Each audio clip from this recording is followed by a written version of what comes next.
تھوڑی دیر پہلے ہم نے پڑھا تھا کہ بہترین وہ ہے جو سلام میں پہل کرتا ہے، اور یہ والی روایت کہتی ہے کہ وہ جو کھانا کھلائے یا وہ جو سلام کا جواب دے وہ بہترین ہے۔ سبحان اللہ، دیکھیے جو جواب دے، سبحان اللہ، دیکھیے کتنی خوبصورت ہے، سبحان اللہ، یہ ہے سنت۔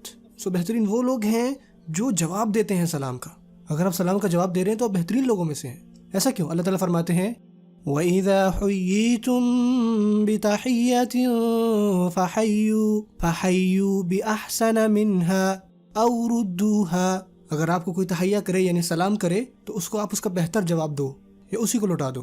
اس کا معنی یہ بھی ہے کہ اے لوگوں کہ اگر آپ کے ساتھ کوئی اچھا کر رہا ہے تو آپ اس کے ساتھ زیادہ اچھا کرو، لیکن اگر آپ ان کے ساتھ زیادہ اچھا نہیں کر سکتے تو کم از کم اتنا کرو جتنا انہوں نے کیا آپ کے ساتھ۔ آپ کو کسی نے کہا ہے السلام علیکم، جس کا مطلب آپ کو پتا ہے کہ آپ پر سلامتی ہو، تو دوسرے بندے کو چاہیے کہ اس کو کہے وعلیکم السلام ورحمۃ اللہ وبرکاتہ، اگر ممکن ہے تو کم از کم، اگر چاہے تو ورحمۃ اللہ وبرکاتہ بھی کہہ دے کہ آپ پر بھی اللہ تعالیٰ کی سلامتی ہو، ورحمۃ اللہ آپ پر رحمتیں ہوں، وبرکاتہ اور اس کی برکتیں ہوں۔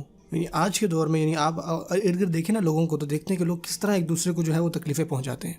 اور آج کل مطلب ہم یہ باتیں کرتے ہیں کہ یار دوست وہ ہوا کرتے تھے جو آپ کی مدد کرتے تھے، کو آپ کا ساتھ دیتے تھے، اور آج کے دور میں آپ کے دوست وہ ہیں جو کم از کم آپ کو نقصان نہ پہنچائیں۔ اگر مجھے کوئی نقصان نہ پہنچائے تو وہ میرا دوست ہے، میں یقین مانے وہ اچھا آدمی ہے۔ مجھے ایسا کوئی دوست نہیں چاہیے جو مجھے فائدہ پہنچائے، ٹھیک ہے؟ اگر آپ کسی دوسرے بندے سے بچے ہوئے ہیں نا تو مطلب یہ کہ وہ اچھا آدمی ہے۔ سبحان اللہ، اپنے آپ سے پوچھیں کہ آپ ان میں سے ہیں۔ قرآن اور حدیث کہتی ہے کہ اگر آپ کے ساتھ کوئی اچھا کرے تو آپ اس سے زیادہ اس سے اچھا کرو۔